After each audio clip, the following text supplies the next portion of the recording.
বিশ্বে বিরল। এরকম বিরল রাজনীতি সারা বিশ্বের কোথাও নাই। কোথাও রাজনীতি করে কেউ আঙ্গুল ফুলে কলা গাছ হয় না, শুধুমাত্র এই বাংলাদেশেই সম্ভব। আমি বলতে চাই, যদি এই দেশের রাজনীতি থেকে অবৈধভাবে অর্থ উপার্জনের সকল রাস্তা যদি বন্ধ হয়ে যায়, আমি হলফ করে বলতে পারি এই দেশ থেকে 95% রাজনীতিবিদ ছেড়ে যাবে। অবৈধ অর্থ উপার্জনের জন্য এই রাজনীতিবিদরা টিকে আছে। আপনারা জানেন, বিগত দিনে এই এনএসএফ সহ যারাই এই যে চাঁদাবাজিতে মালিক সমিতি বলেন আর শ্রমিক ইউনিয়ন বলেন, সর্বত্র যে চাঁদাবাজি হয়েছে, সেই চাঁদাবাজি চেহারাগুলো খুবই পরিবর্তন হয়েছে, সিস্টেমের কোনো পরিবর্তন হয় নাই। আমাদের প্রধান কর্তব্য হচ্ছে এই চিরতরে এই চাঁদাবাজিকে এই দেশ থেকে নির্মূল করা।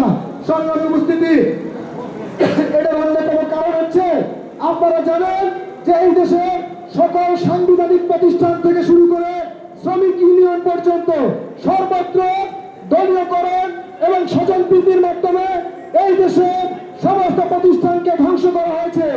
এই দেশে রাষ্ট্রীয় গণতন্ত্র থেকে শুরু করে সমাজ সেমিনার বাছাই কোনো সংগঠনের গণতন্ত্রকে ধ্বংস করা হয়েছে।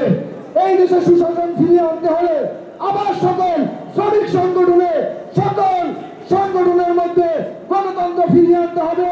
সকল শ্রমিক ইউনিয়নের মধ্যে গণতন্ত্র ফিরিয়ে আনতে হবে। সঠিক নির্বাচনের মাধ্যমে এই সমস্ত শ্রমিক ইউনিয়নে প্রকৃত জনপ্রতিনিধি নির্ধারণ করতে হবে। তাহলে এই শ্রমিকদের প্রতিনিধিরা যখন দায়িত্বে আসবে, আশা করি যে শ্রমিক সেক্টরে একটা শৃঙ্খলা ফিরে আসবে। তো সবাইকে আজকে এই আলোচনা সভায় উপস্থিত হওয়ার জন্য ধন্যবাদ দিচ্ছি। আমাদের মালিক শ্রমিক নেতৃবৃন্দকে ধন্যবাদ দিচ্ছি, আমাদের শ্রমিক ভাইদেরকে ধন্যবাদ দিচ্ছি, আমাদের আমন্ত্রিত সকল অতিথিকে ধন্যবাদ দিচ্ছি।